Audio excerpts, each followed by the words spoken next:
तो आज अपन सॉल्व करने जा रहे हैं इन दो क्वेश्चंस को, जिसमें आप देख सकते हैं कि f of x is equals to root 4 minus X and f of x is equals to 9 minus X square. इसमें से अपन को फाइंड करना है domain of the given function. इसका सबसे आसान तरीका ये होता है कि सबसे पहले आप फंक्शन को ये समझिए कि वो किसी भी हालत में नॉट डिफाइन ना हो। इट मीन्स फंक्शन हमेशा x की वैल्यूज़ के लिए डिफाइन होना जरूरी है।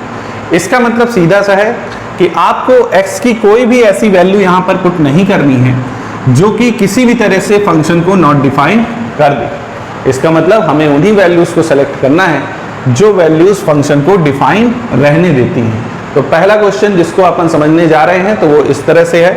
अपन यहाँ पे पहला क्वेश्चन लेते हैं, इसका सॉल्यूशन अपन देखते हैं। f of x is given under root 4 minus X. अब आपको समझना होगा यहाँ पे कि आखिर ये किन किन वैल्यूज़ के लिए नॉट डिफाइन हो सकता है। तो सबसे पहली बात यह है कि यहाँ पर अगर हम कोई भी ऐसा नंबर पुट करें जिससे रूट की वैल्यू नेगेटिव हो जाए, तो आपने कभी ये देखा नहीं होगा किसी भी चीज़ का स्क्वायर नेगेटिव में आए। किसी भी चीज़ का स्क्वायर नेगेटिव में नहीं होता है। तो यहाँ पर आप सबसे पहली बात तो ऐसी वैल्यूज़ नहीं पुट करेंगे कि होल फंक्शन की वैल्यू नेगेटिव में आ जाए। इसका मतलब, मेरे कहने का मतलब ये है कि रूट के अंदर माइनस में कुछ भी नहीं आना चाहिए।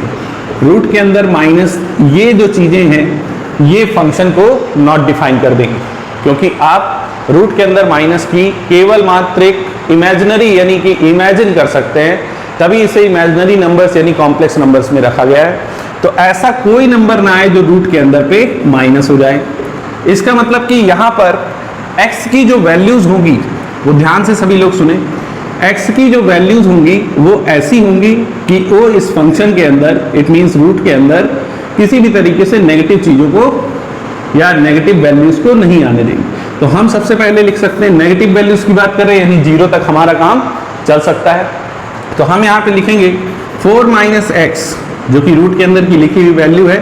4 minus x should be greater than और इक्वल टू 0, यानी कि 0 के बराबर या फिर उससे क्या होना चाहिए, बड़ा होना चाहिए।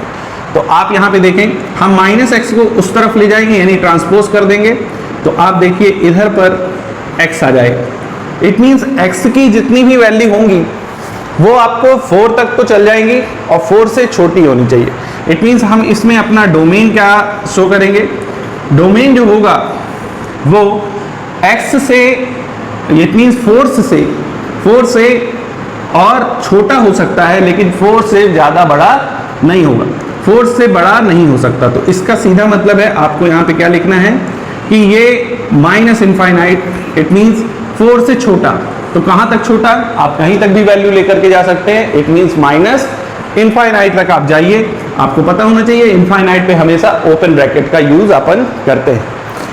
फिर 4 पर आप देख रहे हो कि लेस देन और इक्वल का साइन है। अपन ने इंटरवल में पढ़ा है कि लेस देन और इक्वल का मतलब यहाँ पर क्लोज ब्रैकेट से होता है।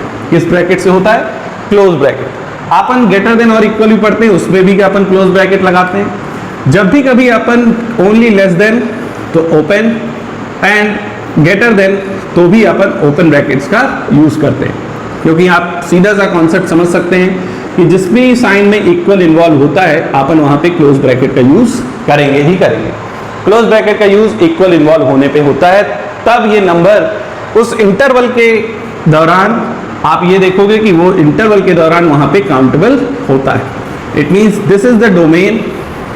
अब कुछ लोगों को ये चीज़ समझ में नहीं आती कि सर ये क्या लिखा हुआ है, माइनस इनफाइनाइट टू 4। इसका मतलब ये है कि अगर आप नंबर लाइन में देखें, सो this is 0, 1, 2, 3 and 4। It means we can take 4 to minus infinite. All the values, all the real number present in this interval from 4 to minus infinite, we can take these numbers. So this is the domain of the given function from minus infinite to 4. So I hope कि आपको समझ में आया होगा कि हमने इसमें क्या किया है। हमने सबसे पहले 4 माइनस एक्स को एक ऐसी वैल्यू लेने की कोशिश की है जो किसी भी हालत में नेगेटिव नहीं आनी चाहिए। नेगेटिव नहीं आनी चाहिए, इसका मतलब है कि it has to be more than और equal to 0। So this is 4 greater than और equal x and here you can see the domain will be minus infinite to 4. तो ये यहाँ पर इस प्रकार से क्वेश्चन को सॉल्व किया जाएगा। तो आई होप कि आपको ये चीज़ समझ में आई होगी। अब इसके बाद अपन नेक्स्ट क्वेश्चन को सॉल्व करने चलते हैं।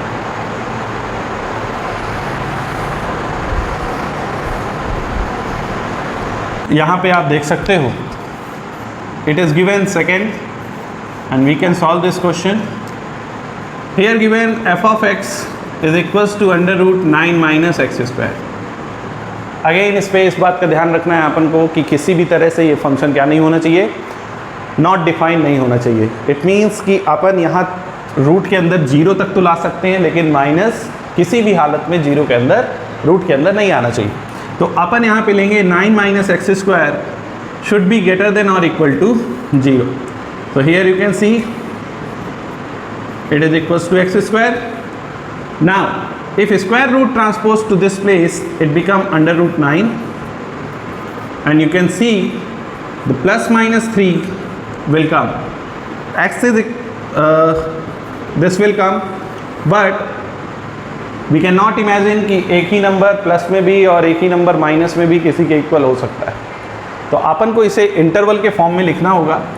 Here this is minus 3 and this is plus 3, so the value of x will lie in between plus 3 and minus 3. So we can write the domain in terms of minus 3 to plus 3. ये एक interval हो गया इसका, minus 3 to plus 3। अगर इसी पे बात की जाए कि रेंज इसकी क्या होगी, तो अपन इस पे रेंज भी डिस्कस कर सकते हैं। देखिए कोई भी चीज़ किसी भी फंक्शन में 3 स्टेप होते हैं। सबसे पहले तो डोमेन होता है। डोमेन वो सभी x की वैल्यूज़ होती हैं जो अपन फंक्शन में अप्लाई कर सकते हैं, और ठीक उतनी ही वैल्यूज़ जो फंक्शन को डिफाइन रहने दे, नॉट डिफाइन ना करें। हम वो वैल्यूज़ किसी भी हालत में नहीं ले सकते जो फंक्शन को नॉट डिफाइन कर दे। तो यहाँ पर अपन डोमेन में केवल उन्हीं वैल्यूज़ को पुट करेंगे जो फंक्शन को डिफाइन रहने दें।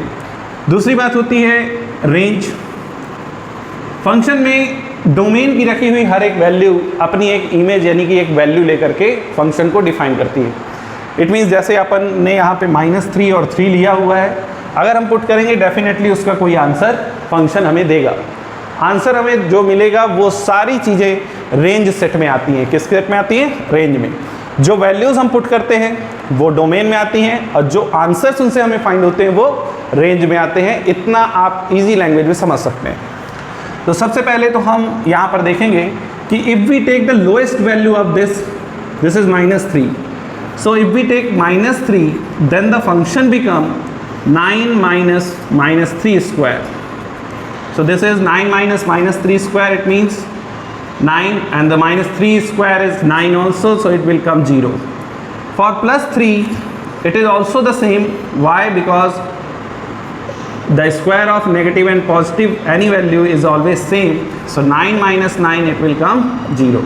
So for -3 and +3 it is 0. Okay, so we can write the range. यहाँ पर सबसे पहली बात तो आपको समझना है कि दोनों ही वैल्यूज़ के लिए रेंज क्या आ रही है, अभी 0 ही आ रही है। तो आप सबसे पहले लिखेंगे क्लोज ब्रैकेट 0। आप देखते हैं 0 के लिए कितनी आती है, क्योंकि आप देखें -3 से 3 के बीच में जो ऐसा नंबर जो ना तो पॉजिटिव है ना ही नेगेटिव है, उसके लिए इसकी वैल्यू मैक्सिमम आएगी। मैक्सिमम मैं इसलिए बोल रहा हूँ क्योंकि -3 के लिए और 3 के लिए तो ये 0 आ चुकी है। अब अपन अगर 0 पुट कर दे at the place of x, तो अपन देखते हैं क्या आता है। सो देखिए here f of x eight the place of f of x हमने क्या लिख दिया, 0 पुट किया। तो 0 पुट करने पे 9 minus 0 square, it will come f of 0 is equals to under root 9, so it will give us 3. The maximum value is 3. So we will write the range is 0 to 3 and 3 is included, that's why we will write close bracket both the sides. तो इस तरीके से domain और range find out किए जाते हैं। I hope कि आपको ये चीज़ें समझ में आ गई होंगी, और आगे का इससे अपन समझने के लिए अगली वीडियो का वेट करते हैं, और फिर अपन समझेंगे कि किस प्रकार से फंक्शन जो होते हैं वो डिफाइन होते हैं, है ना, और डोमेन और रेंज और किस तरीके से इसमें यूज़फुल हो सकते हैं। डिफरेंट टाइप ऑफ फंक्शंस अपन ले सकते हैं और उनको सॉल्व कर सकते हैं। तो आई होप कि आपको ये 2 क्वेश्चंस में डोमेन और रेंज मैंने ईजिली तरीके से एक्सप्लेन किया होगा। तो आप लोग इस वीडियो को ध्यान से देखें और समझें। किसी भी प्रकार का डाउट हो तो आप उसमें मुझे बता सकते हैं। Thank you very much.